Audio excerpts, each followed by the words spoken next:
आप फिर से अभी इस सप्ताह में जाने वाले हैं गुजरात, चुनाव की घोषणा को कैसे देखते हैं और आपकी पार्टी कितने सीटों पर लड़ेगी? नहीं, हम जो डेट्स का अनाउंसमेंट ईसीआई ने किया है हम उसका वेलकम करते हैं।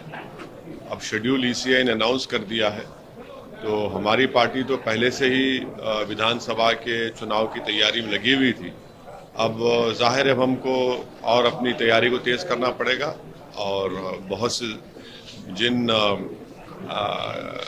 कॉन्स्टिट्यूंसी से हमको अपने कैंडिडेट खड़ा करना है उस ताल्लुक से हमारे गुजरात के अध्यक्ष जनाब साबिर भाई साहब तय करेंगे और हमारी पार्टी की तैयारी तो ठीक है। अब फिर हम जाएंगे और गुजरात की विधानसभा में हमारी पार्टी के उम्मीदवारों की कामयाबी के लिए हम पूरी कोशिश कर रहे हैं और हमको यकीन है कि इंशाअल्लाह कामयाबी मिलेगी। क्या मुद्दे रहने वाले हैं जिन पर आप लड़ने वाले हैं और आपको क्या लगता है इस बार इस चुनाव के मुद्दे क्या रहेंगे? बहुत से अवामी मुद्दे हैं, जनता के मुद्दे हैं, कोई एक मुद्दा बोल के नहीं है। गुजरात में एक मिस गवर्नेंस भाजपा का रहा है, जिसकी वजह से कोविड के वक्त बहुत से लोगों की मौत हुई, बहुत से लोगों को जो हेल्थ अस्पतालों में मिलना था सहूलतें वो नहीं मिली। महंगाई एक बहुत बड़ा मुद्दा है, लोगों की तनख्वाहें कम हो चुकी हैं, बिजनेसेस कमज़ोर पड़ चुके हैं और साथ ही साथ हमारी कोशिश ये है कि भारत की लोकतंत्र में जहाँ पर सब समाज को, समुदायों को उनका एक मुकाम और इज्जत मिली है, उसी तरह से हम कोशिश कर रहे हैं कि अल्पसंख्यक समाज हो, दलित समाज हो, आदिवासी समाज हो, इन सबको उनकी एक लीडरशिप बने, उनकी एक आवाज़ रहे।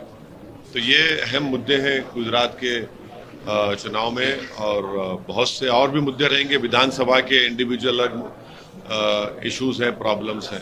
अभी जो मोरबी में हादसा हुआ है सर, क्या वो कोई मुद्दा होगा वोटर उस हादसे को लेकर? क्योंकि अभी ताजा हादसा है, इलेक्शन कमीशन ने बोला कि ये डिले हुआ अनाउंसमेंट है मोरबी की वजह से। नहीं, जो मोरबी में हुआ वो निहायत ही अफसोसनाक है।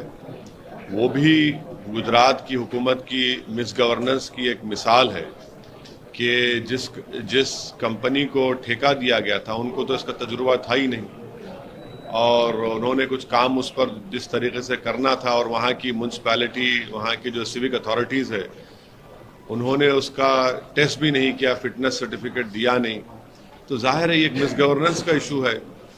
सर, आज आपने अभी सुबह ट्वीट किया है कि मैं मुसलमान हूँ, उसके फख्र है मेरे को, और मैं कभी हिंदू के खिलाफ नहीं था, कभी बोला नहीं हूँ और ना कभी बोलूँगा। क्या वजह रही सर? ये वजह क्या है भाई? जब आप पब्लिक स्पीच देते हैं तो उसमें आप इन चीज़ों को उठाते हैं, तो इसलिए हमने कहा है। चुनाव आयोग जो घोषणा है, ये जो चुनाव की तारीखों की हुई है, उस पर कांग्रेस ने सीधे नहीं लेकिन इशारों में उनकी निष्पक्षता पर, चुनाव आयोग की निष्पक्षता पर सवाल खड़े किए हैं। आप भी एक पार्टी के प्रमुख हैं, आपको क्या क्या लगता है इसके ऊपर?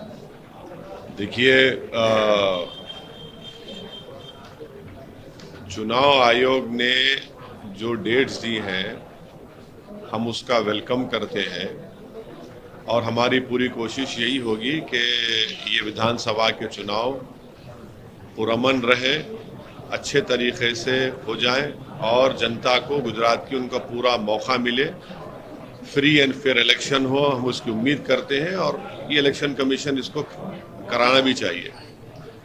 अब इससे बढ़कर मुझे कोई कहने की जरूरत नहीं है। सर, कल हमारे चैनल पे जेपी नड्डा, जो कि भारतीय जनता पार्टी के अध्यक्ष है, उन्होंने आपका नाम लेके काफ़ी सारी बातें कही कि आप सिर्फ मुस्लिम माइनॉरिटीज़ की राजनीति करते हैं, सिर्फ 20% की राजनीति करते हैं और ये देखा गया है कि जो भी मोदी जी के स्कीम्स है उसका फ़ायदा, चाहे वो उज्ज्वला स्कीम हो या फिर इज्जत घर हो, सभी मुसलमानों को भी उसमें दिया गया है, सभी नीडी। तो मैं उनको ये कह रहा हूँ कि आप जब इतना बड़ा दावा कर रहे हैं तो आप एक लिस्ट दे दीजिए आप ही के चैनल को, उज्ज्वला में, घर की स्कीम में, बल्कि उससे बढ़कर मैं कह रहा हूँ जो प्रधानमंत्री के नाम से स्कीम है मिनिस्ट्री ऑफ माइनॉरिटी वेलफेयर में,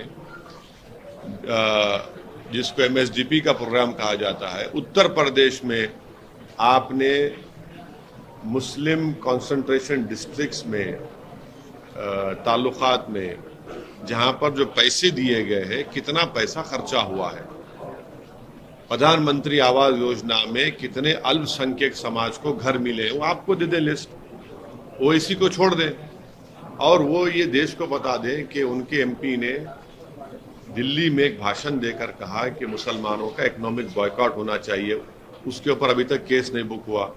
क्यों नहीं बुक हुआ केस? लेकिन कल उन्होंने सुनिए, केस नहीं बुक हुआ उनके ऊपर, इसीलिए सुप्रीम कोर्ट को ये कहना पड़ा कि सो मोटो एक्शन लो। सवाल असदुद्दीन ओवैसी नहीं है, सवाल देश का है। आप 80-20 की आप बात किसने की? आपका मुख्यमंत्री ने की। तो क्या आप 20 होना कोई गुनाह है इस देश में? ये तो भाजपा को बताना चाहिए। 20 होना कोई गुनाह है क्या? कोई गुनाह नहीं, कोई गुनाह तो नहीं है ना। मैं तो एक देश का इज्जतदार शहरी हूं।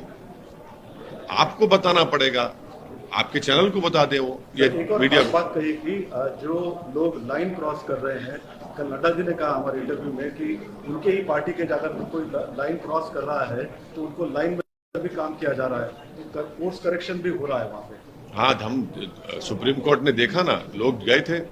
धर्म संसद आप ही के प्रदेशों में होता है। धर्म संसद में गालियां दी जाती हैं महात्मा गांधी को, उन्हीं के पार्टी के महिलाओं को, फिर मुसलमानों को। तो कोर्स करेक्शन कहाँ हो रहा है? उनका एमपी दिल्ली का इकोनॉमिक बाइकआउट की बात किया है। क्या क्या बोलते हैं, रोज कोई ना कोई बात आती है।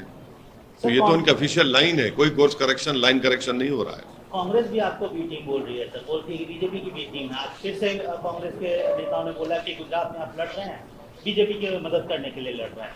अभी हम क्या करने वाले हैं, अगर ये कांग्रेस, बीजेपी और दूसरी पार्टियां तैयार हो जाए तो हमारा इरादा ये है कि अहमदाबाद के रिवर फ्रंट पर हम अपने पार्टी के पैसों से इन लोगों को बिठाकर एक जो भी खर्चा होगा करेंगे, वो तय कर ले हम क्या है।